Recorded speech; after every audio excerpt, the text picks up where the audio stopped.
Deep inside an old house, an entity lurks. For years, the family believes it's harmless. We call it Casper the Friendly Ghost. Until they unknowingly provoke it. God is my rock. He is my shield. Now, evil is coming. It was very hard to breathe. And the battle for good begins. The walls were bleeding. It came after our grandson. In America, there is real evil.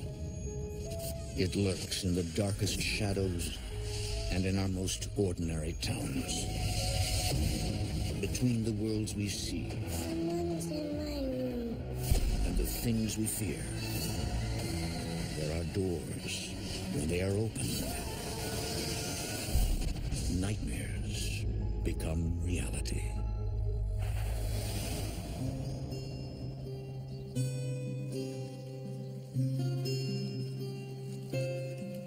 In the late 80s, Bob Cranmer purchases a home in the neighborhood where he grew up. As a child, I just would peer in the windows from the sidewalk. I always wanted to be part of the house because of what it represented: success, old-style living. But over the years, Bob, his wife, and their 4 children discover the house has secrets. After our first weeks in the house, we came to the conclusion that we had a ghost. Every light would be on. Things would move, or the water would just turn on out of nowhere. We would hear walking throughout the house, weird noises. Different things would happen, and we just let it go. We didn't think anything about it. We called it Casper the Friendly Ghost.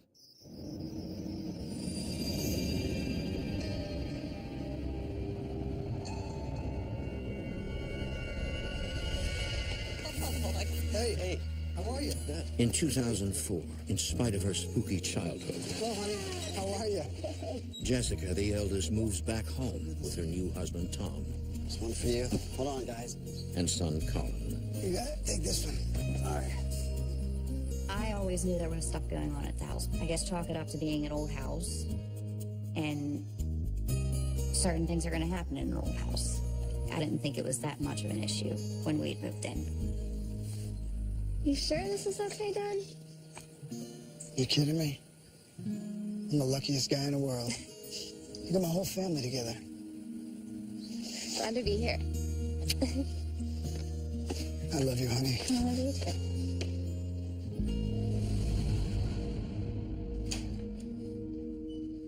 David, Yeah. come here. Do me a favor. Bring this up to your sister's room. Okay, sure. Thanks. There's an apartment on top of the house. My dad had offered it so that we could work and save money and be able to eventually buy a house sometime soon. There's a large walk-in closet underneath the staircase. The light is about 6 feet off the floor, and there's a simple pull chain to turn it off and on. I noticed the chain was wrapped around the light. Bob is used to this kind of mysterious activity, but for the first time since living in the house, he decides to take action. I was born and baptized into the Catholic Church. I did have a real strong faith.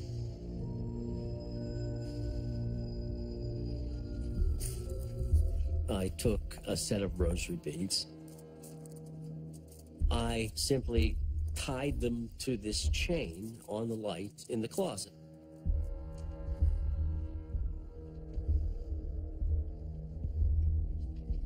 I closed the door.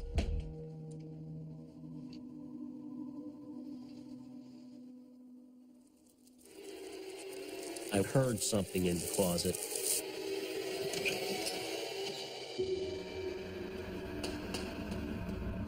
It took the rosary beads and wrapped them completely around the light.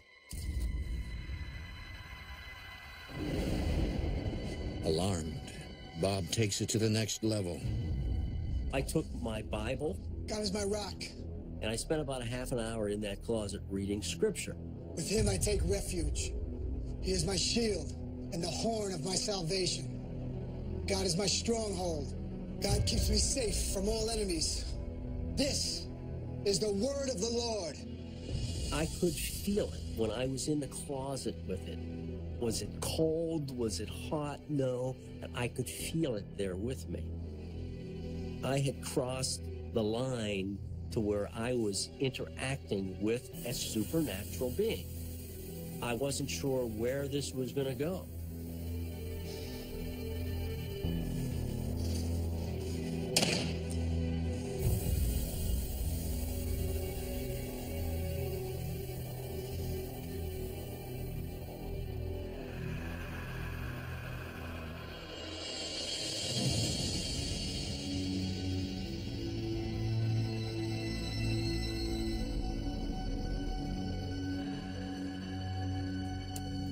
A few nights after settling into their third-floor apartment, Tom checks on his stepson, Colin.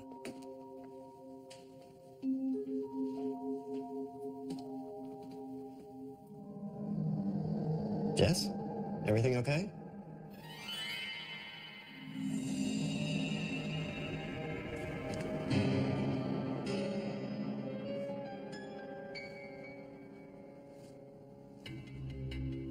Jessica? Hey, buddy. Concerned, Tom rushes to tell his wife what he saw. There was something in Colin's room standing over Colin's bed. I was trying to think of every possible way for it not to be true because I didn't want to think of something harming Colin. Taking no chances, Bob decides to spend the night in the room praying.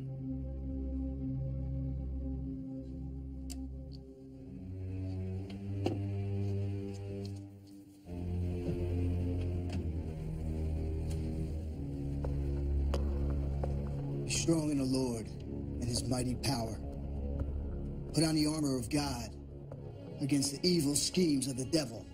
I did that for an hour or so.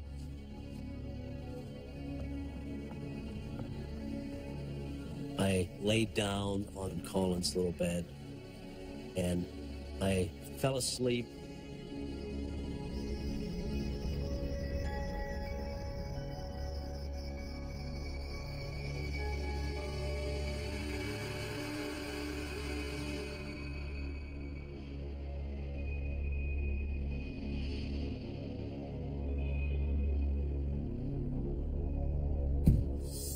I woke up to pounding on the wall. This thing was toying with me.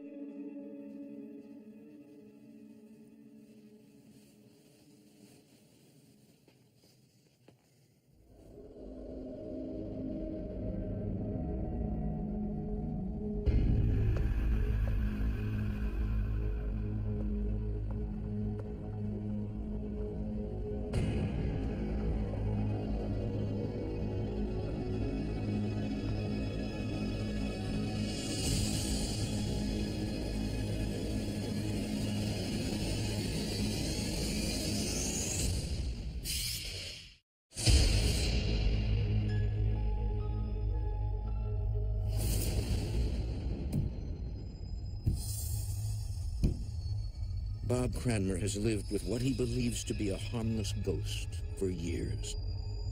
Until one night, it gets physical.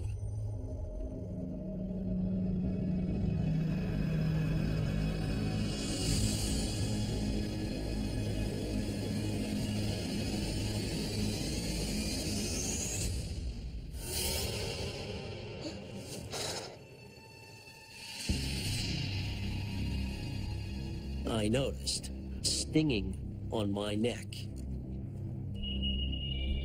There were scratches that began under my ear, came down my neck and across my chest.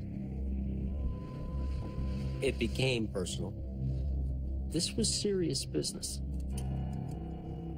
For now, Bob decides not to discuss the experience with his children. I didn't want to concern them.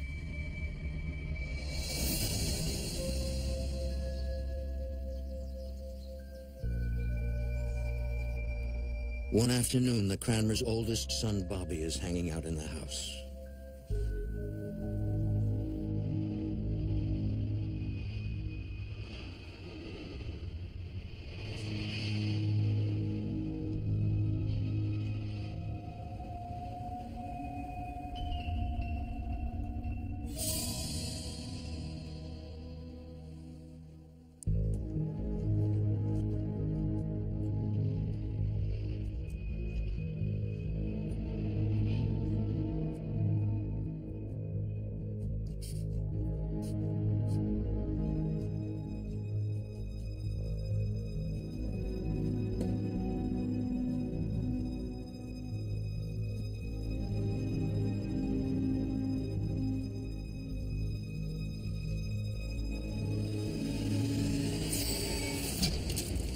Something like the wind move as it went past my head, and all of a sudden all these pieces of plastic come raining down.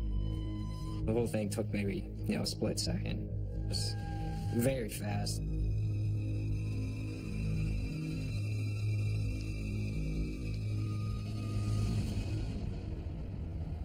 Fearing for the safety of their children, the Cranmers invite Father Mike Salvagna, a Passionist priest, to bless the home. Put on the full armor of God, so that you may take your stand. There is a time to come out and pray and bless the house, lest the devil have more control over people or a location. We would bless the house from top to bottom. We want to sanctify the location. Our struggle is not with the flesh and bolus. That was a defining moment, because this really could have hurt Bobby. It clearly was dangerous. Our struggle is against the rulers, against the authorities. It had upped its game against us. I knew that there was something else in that house besides what we considered Casper the Friendly Ghost. And against the devil in the darkness. I had a sense that there's a big evil force here that has been here a long time.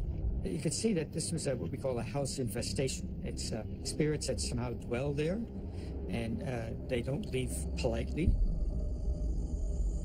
But I would always encourage Bob and Lisa to hang in there, to persevere, be strong. Pray together as a family. God will hear you. Thank you, Father. God bless. He blessed some of the rooms with holy water and so on. I had hoped that simple prayers like that would take care of it.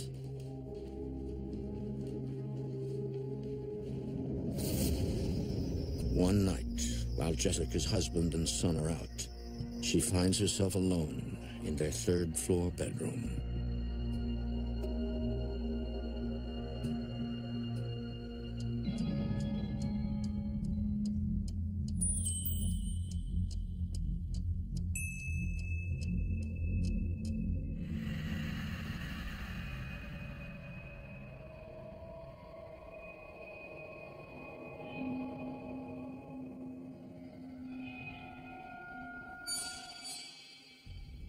I woke up and I felt like somebody was sitting on me. It was very hard to breathe, and then you can't move. I was looking around because that's about all I could do was move my eyes.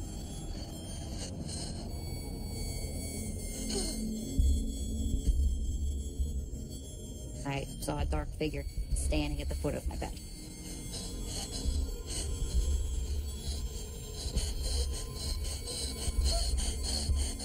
I just wanted to scream, but I couldn't.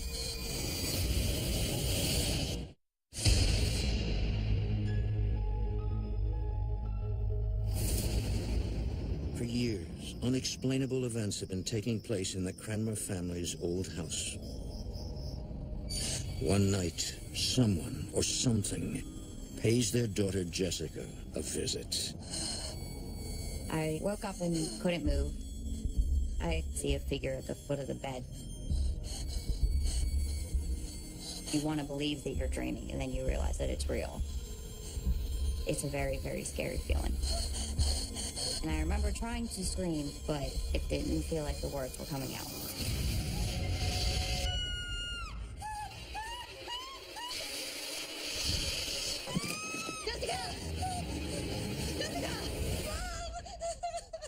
Jessica, what's happening? There is something in my room. I couldn't move or speak. I really didn't even know how she got up there because I didn't feel like I was screaming so that anybody could hear me. It's okay. It's okay. Jessica was petrified. She was shaking and crying. From that point on, I wasn't comfortable. I didn't like going to sleep at night thinking, am I going to wake up and have that happen to me again? It's okay.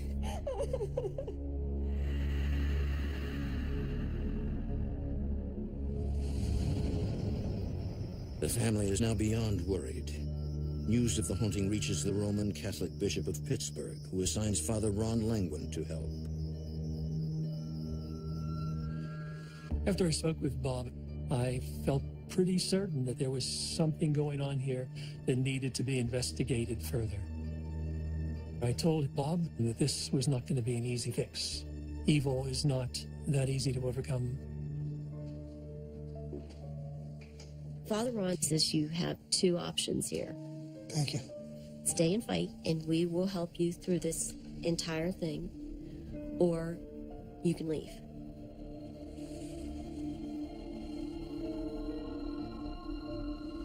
Are you really up for this? We can beat this thing. It's not going to be much longer. I made a decision that we would stay put and we would face the situation.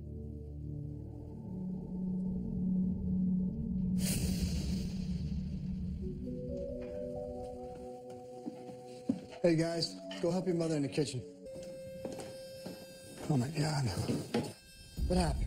Did you fall? No. David. Dad, what are you doing? Charlie. Dad, what's wrong? Listen, I want you to go upstairs and wash those scratches. I want to talk to your mother. Is everything okay? Everything's fine. What is happening? I mean, why is this thing coming after our children? It's not just the kids.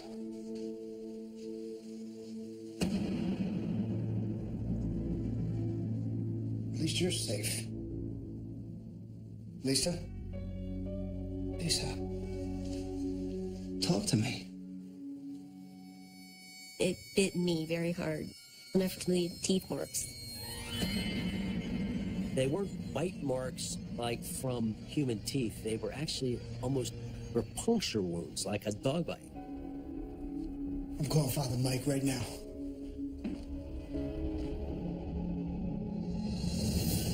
Bob and Lisa alert Father Mike to the escalating danger. He obtains special permission from the diocese to celebrate Mass inside the house. There are signs that the entity in your house is demonic. The scratches on your family, that's one of them. The demon? The demon wanted to put fear into that family. Obviously, you don't want children to be very fearful in a home. So let's get started. I celebrate Mass to sanctify, to drive away the evil spirits. Let us proclaim the mystery of faith. Let us pray. We had Mass with Father Mike. We had both hoped that he would come and do the blessing on the house, and then it would stop.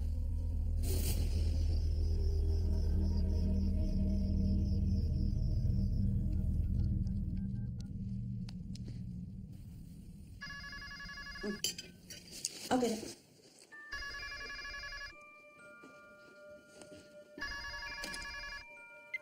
Hello? Hey, Mom. Hi, honey. Colin wants to come down and say hi to Grandma and Grandpa. Is that okay? Okay, send him down. Bye. So I send Colin down. There is 3 flights of steps you have to go down.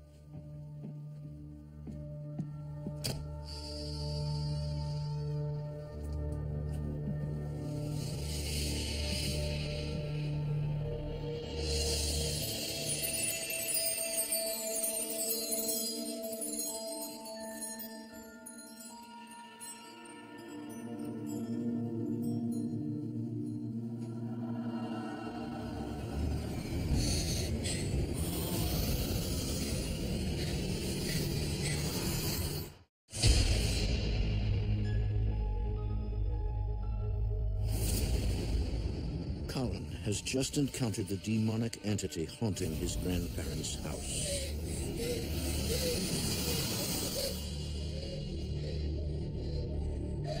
Did you hear that?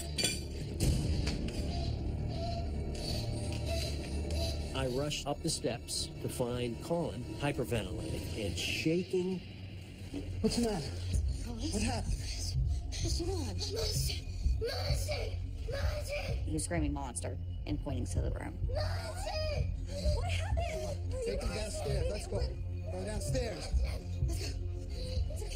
Whatever appearance this thing took, it clearly terrified him.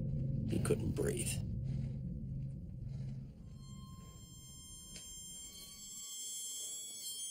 This thing was drawn to terrify and hurt children. I determined right then and there that I was going to have to move Jessica and Colin out of the house. I always loved that house, no matter what. But I was relieved to get Colin out of the situation.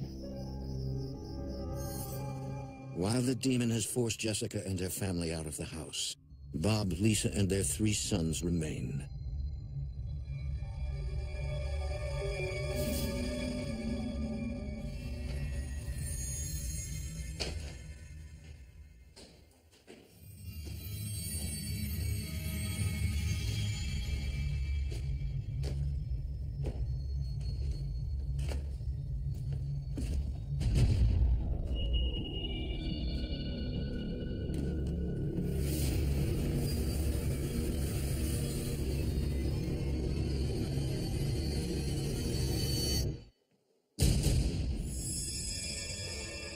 I saw all of this blood on the wall, and it was still wet. You could see where the large drops hit the wall, splattered, and then ran down. Bobby! Come here! It was as if to mimic the priests and how they throw holy water throughout the house.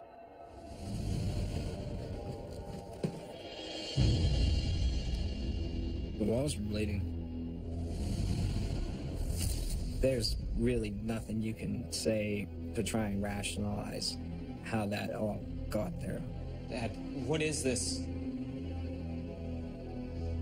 I don't know. That is definitely a very specific kind of message. What do you do in that situation other than be terrified? At that point in time, I realized that this thing thinks it has won. Again, the family turns to the Catholic Church for help. As this whole situation developed, we reached a point where I was about ready to make a recommendation to the bishop that we should have an exorcism of the place.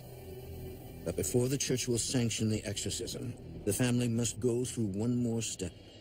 We had to have some type of outside, non-religious, secular verification that things were going on in the house that were supernatural, that this is not psychological. This is, in fact, a demonic entity.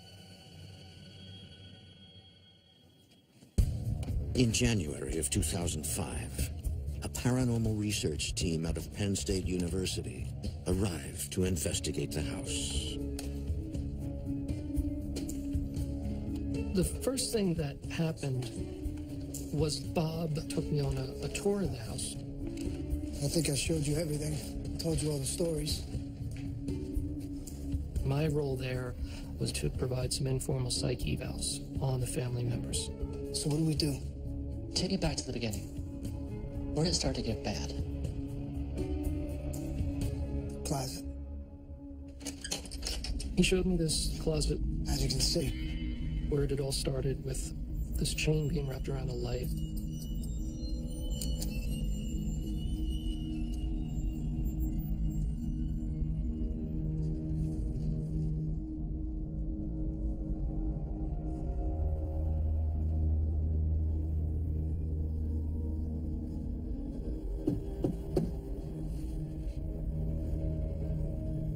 There was this really intense feeling. I don't call it psychic or any of that. It's just there was a strong feeling that the demon was under there. under the stairs, somehow in that closet.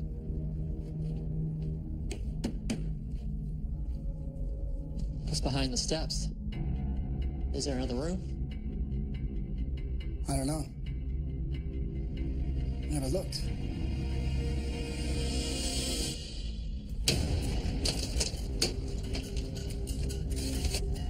The only way to get in that space is to cut the wall out in the back of the closet, which was not an easy thing to do.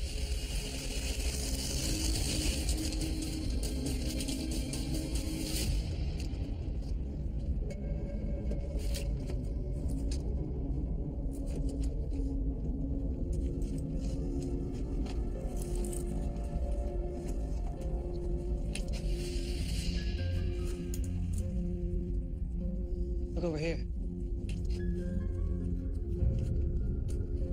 There's a small shelf, almost like an altar.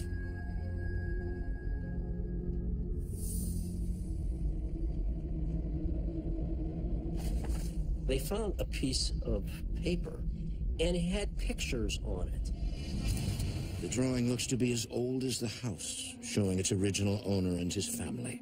It also features disturbing images and the name Malik. The name Malik was a family name.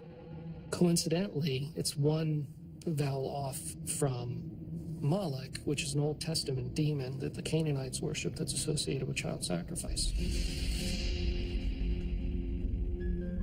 This looks like a curse.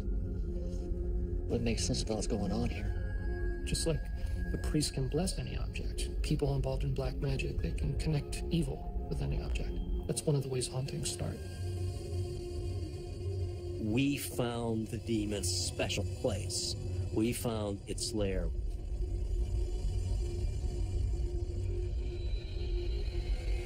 Adam leaves the group to take a moment.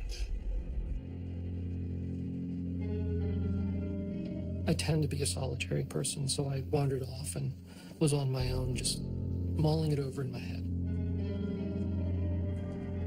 I was new to all this. I hadn't had any of these experiences before, but I was praying and I was saying, what's going on here, God? In my mind, I suddenly saw these letters just form. I've never had anything like this in my life. This is bizarre.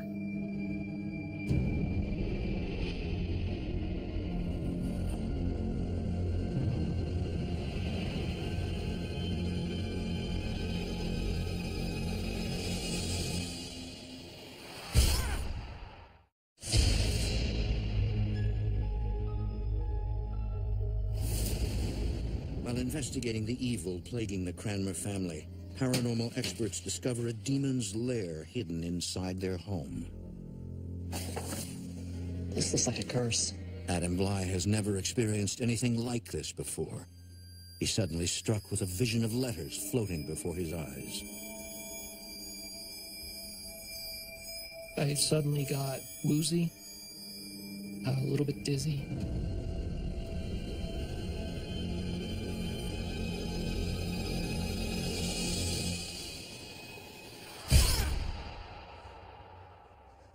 Adam, you okay? Dude, you're bleeding. What it looked like is if you took your fingernails and kind of raked them across your forehead hard. Need this paper.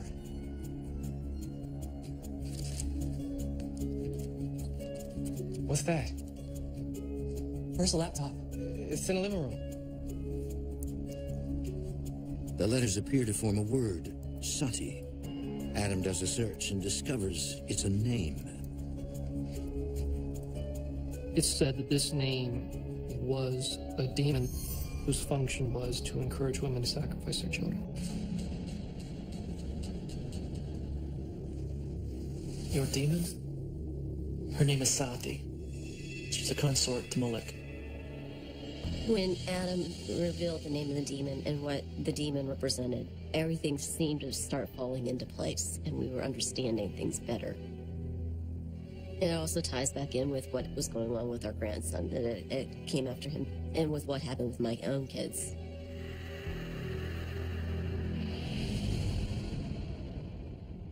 Based on this new revelation, Bob looks through the research he has gathered on the history of his house and land. One story of a tragic massacre that took place near his property immediately stands out.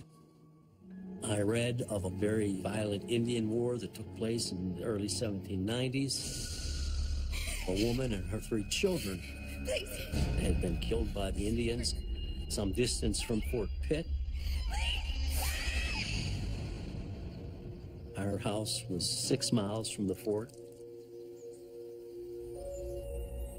I can't believe all this. So much evil. So much death. It's no wonder it attracted a demon. Bob remembers that a tree in his yard has some long-forgotten historical significance. This oak tree is several hundred years old. I was told that this tree was a memorial to something. To confirm the possibility of bodies on his property, Bob hires professionals. I had the ground scanned by ground-penetrating radar. It depicted the exact dimensions of a horizontal grave that had been dug with the remains of what appeared to be 4 bodies in the ground.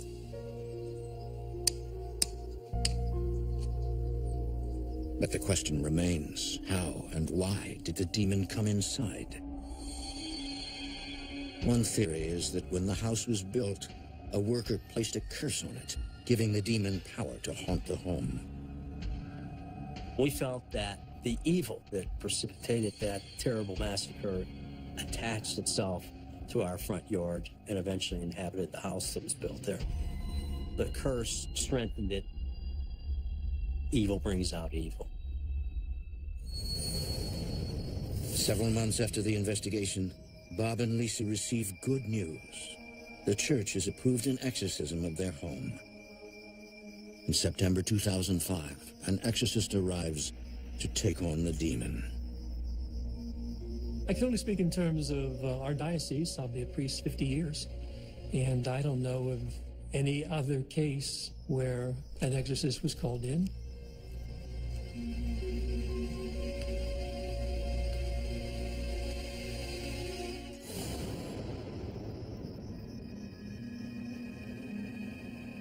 I was hopeful that this was finally going to be brought to some type of conclusion.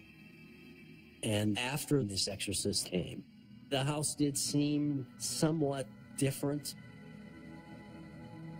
The atmosphere in the house had changed. The house lightened up. Months pass by without incident.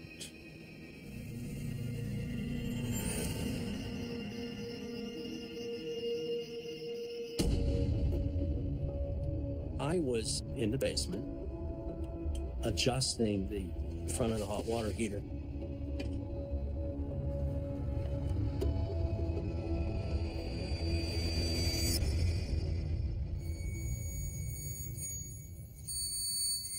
As I looked up, I saw this entity.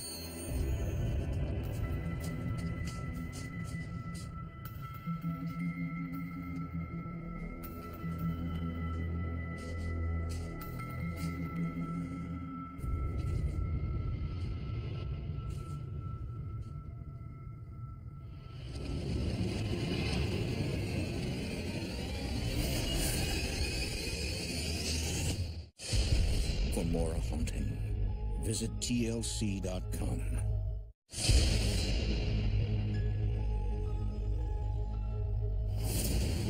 Several months after an exorcism of the Cranmer house is performed, Bob senses the demon is back.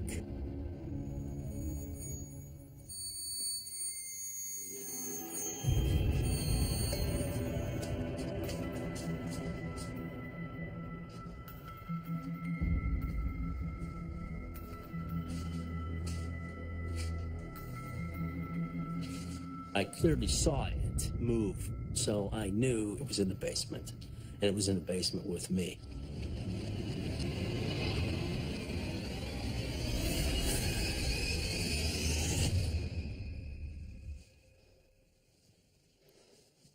Bob says, I saw something down there. I think we need to have another mass.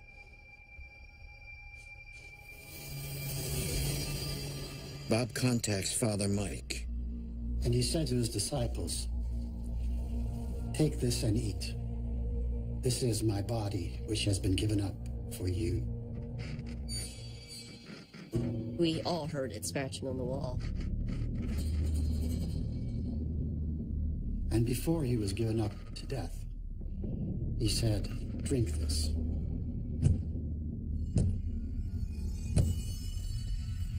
During the consecration of the wine, there was a knock on the wall, 3 distinct knocks. "This is my blood. Do this in memory of me." Father, grab the holy water.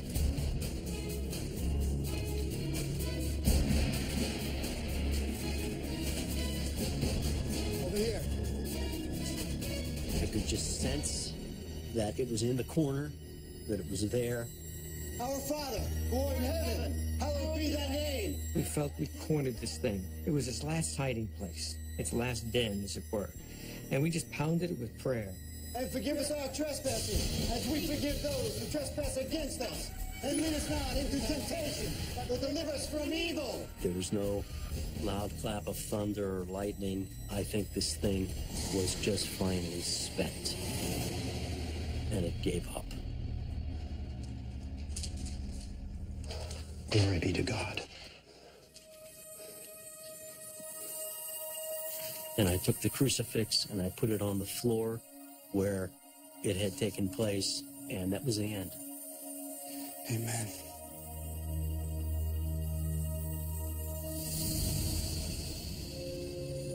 It seemed like a brand new day. I just felt a sense of peace.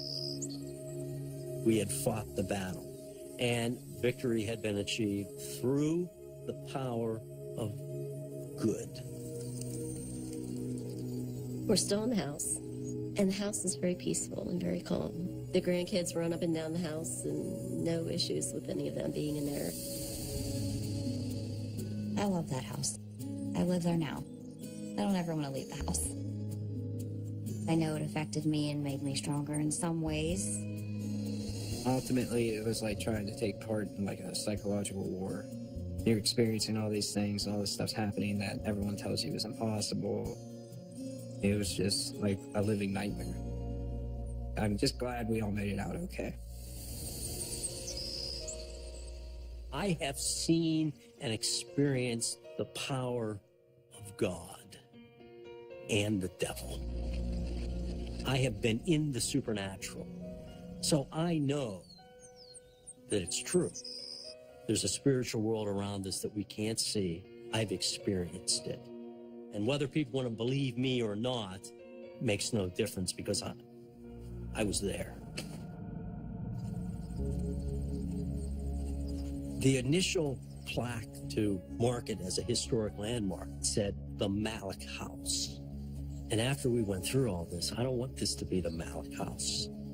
I call it Grand Oaks Manor. Our new house, new name. I love it. This house is ours now.